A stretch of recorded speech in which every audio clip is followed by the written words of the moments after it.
Let's suppose हम चाहते हैं कि हमारे पास इन सारी डिक्शनरीज़ की सारी कीज़ और सारी की सारी वैल्यूज़ हमारे पास आउटपुट हो जाएँ या हमें रिटर्न हो जाएँ या प्रिंट कर लें हम। तो उस केस में हम क्या करेंगे कि हम नेस्टेड लूप्स यूज़ करते हैं, लाइक दिस वन।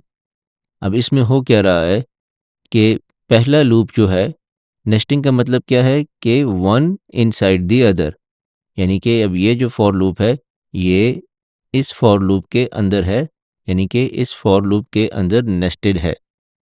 अब यहाँ पर हमारा पहला फॉर लूप क्या कर रहा है? This for loop is iterating over each dictionary in the list of students, कि ये फॉर लूप बारी बारी पहले इस डिक्शनरी में जाएगा, फिर इस डिक्शनरी में, फिर नेक्स्ट में एंड फिर नेक्स्ट में। इसी तरह जितनी भी डिक्शनरीज हैं उनके ऊपर ये फॉर लूप इटरेट करेगा। अब हमें हर डिक्शनरी के अंदर आकर उसके सारी की सारी कीज़ और वैल्यूज़ भी प्रिंट करनी है। तो उसमें हम क्या करेंगे, हम एक और फॉर लूप लिखेंगे जो कि इस आउटर फॉर लूप के अंदर होगा, नेस्टेड, ये वाला। अब देखें, पहले ये आएगा डिक्शनरी नंबर 0 पे, यानी कि इस डिक्शनरी के ऊपर, और जब इस डिक्शनरी में आएगा तो फिर ये वाला फॉर लूप एग्जीक्यूट होगा, और ये फॉर लूप क्या करेगा, फॉर की एंड वैल्यू, यानी कि की, जो भी की है, name, program, age and then value, value of each key, यानी नेम की, प्रोग्राम की एंड एज की। तो फॉर की and value in student, student यहाँ पर क्या है, ये वाली डिक्शनरी है।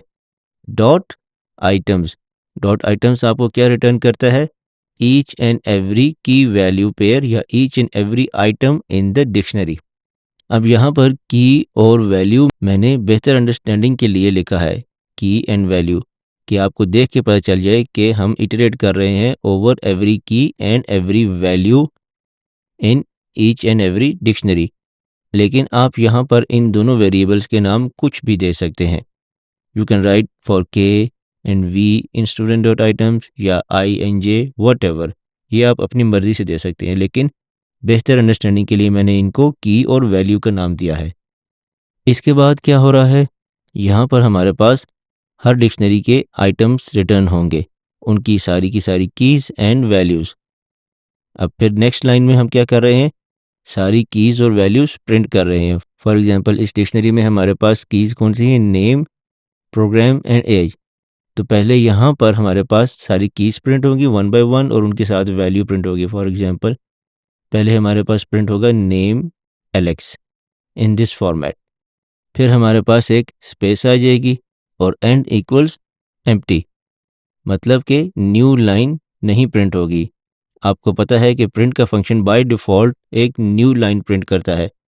तो यहाँ पर हमें न्यू लाइन कब प्रिंट करनी है, जब ये डिक्शनरी के ऊपर से इटरेशन ख़त्म हो जाए, जब पहली डिक्शनरी की सारी इन्फॉर्मेशन प्रिंट हो जाए, यानी कि पहली डिक्शनरी की सारी कीज़ और वैल्यूज़ प्रिंट हो जाएं, फिर न्यू लाइन में आए, और फिर उसके बाद सेकंड डिक्शनरी की, और फिर न्यू लाइन में थर्ड एंड सो ऑन, इस तरह प्रिंटिंग हो।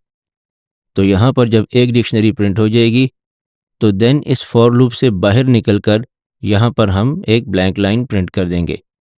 इसका हम रिज़ल्ट देखते हैं। तो आप यहाँ पे देख सकते हैं, पहले पहली डिक्शनरी में आया और उसकी कीज़ और वैल्यूज़ हमने प्रिंट कर दी, name Alex, program C S, age 20। फिर न्यू लाइन प्रिंट हुई, यहाँ से न्यू लाइन में आ गया and then it printed the keys and values of the next dictionary.